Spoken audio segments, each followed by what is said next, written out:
হাবিব খলিলুল্লাহ ইব্রাহিম খলিলুল্লাহ আল্লাহ রাব্বুল আলামিন তাকে তার নিজ সন্তানকে কুরবানি করার নির্দেশ দিলেন। সেই নির্দেশটা কিভাবে হলো? আল্লাহ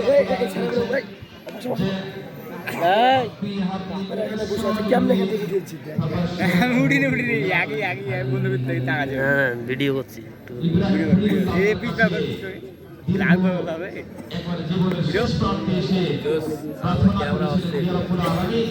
আমাকে দেওয়ারের সাথে দিয়ে না আমার একটা সন্তান দান করুন। আল্লাহ রাব্বুল আলামিন বললেন যে আমি তাকে একটা সৎ সন্তান অনুগত সন্তানের সুসংবাদ দিলাম। সেই সন্তান যখন হয়ে গেল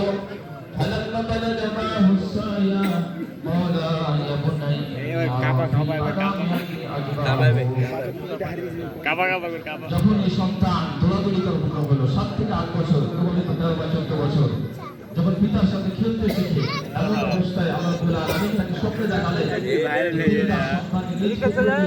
জবান করতেছে। আল্লাহ রাব্বুল আলামিনের এই স্বপ্ন নবীদের স্বপ্ন কিছু কোনো স্বপ্ন নয়, নবীদের স্বপ্ন হচ্ছে ওহী।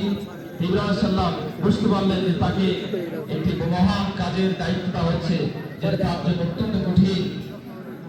তবুও তিনি আল্লাহ রাব্বুল আলামিনের মহাপরীক্ষায় উত্তীর্ণ হওয়ার জন্য নিজ